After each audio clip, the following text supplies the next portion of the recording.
नमस्कार मंडळी. तर आज मी जाणार आहे माझ्या मामाच्या घरी रक्षाबंधनसाठी, त्यांना राखी ते बांधण्यासाठी. तर माझ्या पप्पासोबत जाणार आहे मी आणि प्रिशू पण आहे सोबत. बाहेर आत्ताच पाऊस उघडला, सकाळपासून पाऊस सुरूच होता, आता थोडा उघडला. तर आता आम्ही चाललो. तर रस्त्याने पाऊस नाही लागला पाहिजे आम्हाला फक्त, कारण प्रिशू पण आहे सोबत आज. तर चला.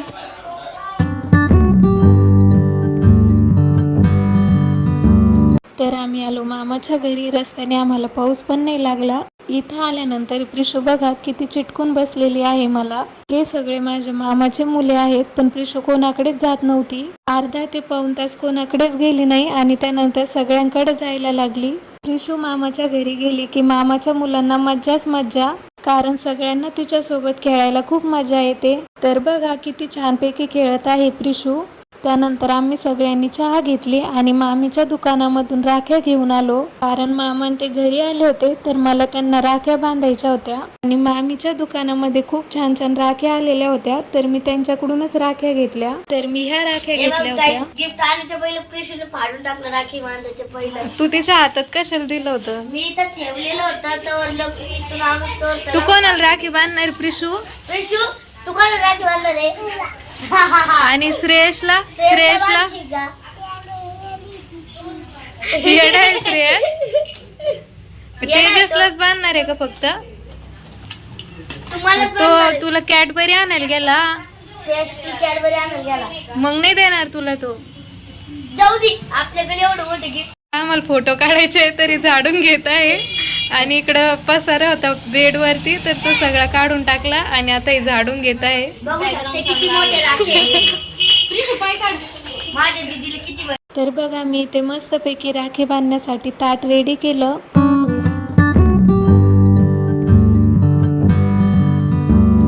आता मी माझ्या मामाला राखी बांधत आहे. माझ्यासाठी नेहमी काळजी घेणारा, नेहमी हसवणारा मामा. ही राखी फक्त दोरा नाही तर माझ्या मामासाठी प्रेम आणि शुभेच्छा आहेत. मामा, तुमचं आयुष्य असंच आनंदाने भरलेलं असावं आणि तुमच्या चेहऱ्यावरचं हास्य असंच कायम राहो. आणि त्यानंतर मी माझ्या मामाच्या मुलांनाही राखी बांधली. माझं झाल्यानंतर आता प्रिशूची बारी आली. सुरुवातीला अजिबात समोर येत नव्हती, पण आता बघा किती उत्साहाने मामाच्या मुलांना राखी बांधत आहे ती. खरं तर रक्षाबंधन भावंडासाठी नसतं, तर नात्यातल्या प्रेमासाठी असतं. राखी बांधल्यानंतर प्रिशूने मस्त त्याला ओवाळलं आणि प्रिशूसाठी त्याने कॅडबरी सेलिब्रेशन आणलं होतं. तर प्रिशू त्याच्या हातातून ओढून घेत होती. फोटो काढूस तर पण त्याला हात लावून देत नव्हती, कारण तिला वाटत होतं की हा परत घेतो की काय. आणि त्यानंतर मी माझ्या मोठ्या मामाच्या मुलाला पण राखी बांधली. माझ्या छोट्या मामानंतर मी मोठ्या मामालाही राखी बांधली. खरंच लहानांपासून मोठ्यापर्यंत राखी बांधणं हीच रक्षाबंधनची खरी मजा आहे. राखी बांधून झाल्यानंतर अचानक माझ्या मावशीची मुलगी आली होती, तर मस्तपैकी आम्ही सगळ्यांनी मिळून गप्पा मारल्या.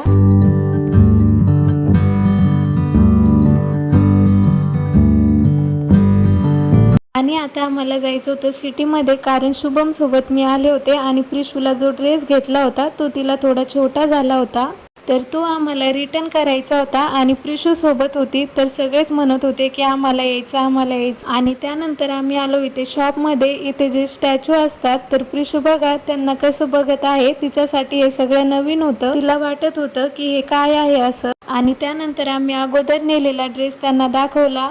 त्यांनी चेक केला आणि बदलून देण्यासाठी ते हो बोलले. आणि त्यानंतर आम्ही इकडे बरेच ड्रेस बघितले आणि मला हा थोडासा ड्रेस आवडला होता, तर मी तिला तो अगोदर घालून बघितला, म्हणजे घरी गेल्यानंतर कमी जास्त व्हायला नको त्यामुळे. तर मी प्रिशूला इथे ड्रेस घालून बघितला, तर तिला तो एकदम छान आला होता.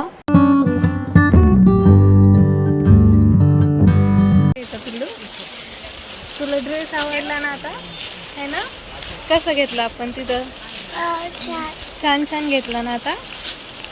ड्रेस घेतल्यानंतर बाहेर येऊन बघितलं तर खूपच आभाळ आलेलं होतं. आणि त्यानंतर आम्ही आलो मॅचवेल मध्ये. तर इथे आम्हाला काही ब्लाऊज बघायचे होते. तर बघा इथे किती छान रेडीमेड ब्लाऊज आहे.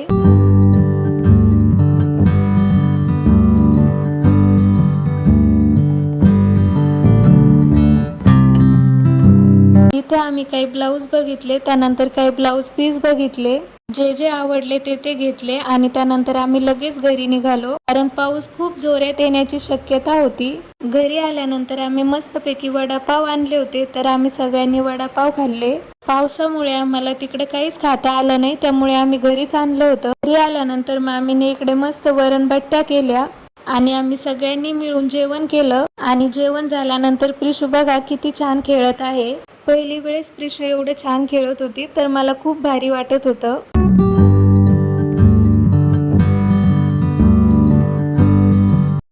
तर आता इथं राधाकृष्णाचं खूप मोठं मंदिर आहे, तर आम्ही त्या मंदिरामध्ये चाललोय दर्शन घेण्यासाठी. मामी, प्रिशू, तेजस आम्ही सगळेच जाणार आहोत.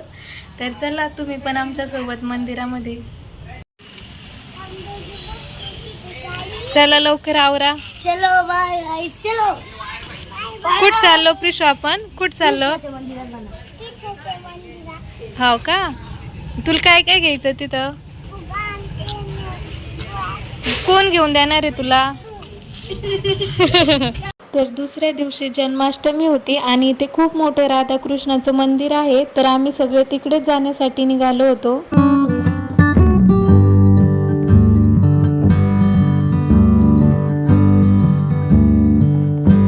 तर बघा हे आहे ते मंदिर, खूप मोठं मंदिर आहे आणि मंदिराच्या बाहेर बघा खूप छान छान दुकानं लागलेल्या होत्या. तर इथे मस्त आम्ही सगळं बघत चाललो होतो. तर मी बऱ्याच दिवसानंतर या मंदिरामध्ये चालले होते.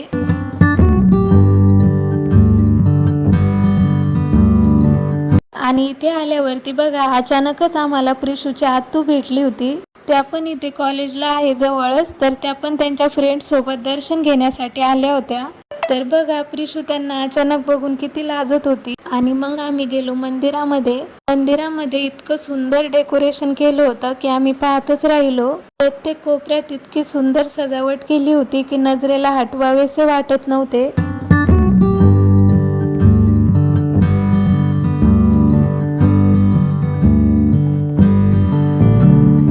राधाकृष्णाच्या जन्माष्टमीसाठी खास पाळणा सजवला होता. फुलांनी, लाईट्सनी आणि रंगीबिरंगी सजावटीने संपूर्ण मंदिर अगदी स्वर्गासारखंच दिसत होतं. इतकी सुंदर लाईट, सजावट आणि फुलं, जणू काही खरा उत्सव स्वर्गातून इथेच उतरला होता असं वाटत होतं. एकदम छानपैकी दर्शन झालं आमचं आणि मंदिरामध्ये तर एकदम मन प्रसन्न झालं होतं. हा मंदिराच्या बाहेरचा स्पेस आहे. इथे पण बघा किती सुंदर सजावट केलेली आहे आणि सगळेजण दर्शन घेऊन आले की इथे शांतपणे येऊन बसतात आणि आम्ही पण इथेच बसण्यासाठी चाललो होतो. आणि बघा इथे मस्तपैकी आम्ही प्रसाद घेतला. प्रिशूने पण खूप आवडीने हा प्रसाद खाल्ला होता.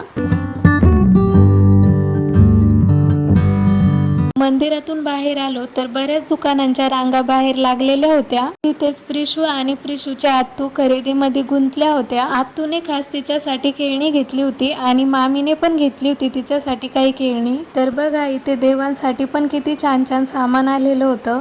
तर मला सगळ्या खरेदीपेक्षा ही खरेदी करायला जास्त आवडतं, तर मी इथून देवासाठी काही सामान घेतलं जे पाहिजे होतं ते.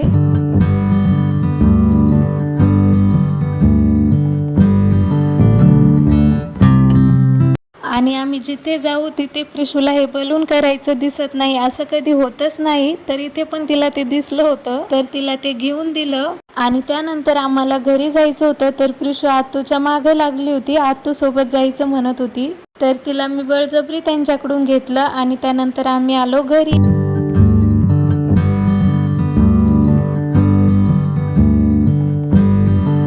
घरी आल्यानंतर एकदम जोरदार पाऊस सुरू झाला होता. तर अशा पावसामध्ये आम्ही मस्तपैकी गरमागरम ब्रेड वडे बनवले होते. पावसामध्ये असं गरम गरम खाण्याची मजा वेगळीच असते. तुम्हाला पण आवडतं का असं पावसामध्ये खायला? कमेंटमध्ये नक्की सांगा. आम्ही सगळ्यांनी मस्तपैकी इथे ब्रेड वडे खाल्ले आणि आज आम्हाला घरी पण यायचं होतं, तर आम्ही घरी येण्यासाठी निघालो. तर मामांनी आम्हाला आणून सोडलं होतं. तर प्रिशू बघा कशी गाडी चालवत आहे. तर तुम्हाला आजचा व्हिडिओ कसा वाटला कमेंटमध्ये नक्की कळवा. व्हिडिओ जर आवडला असेल तर व्हिडिओला लाईक करा, शेअर करा आणि चॅनलला सबस्क्राईब करा.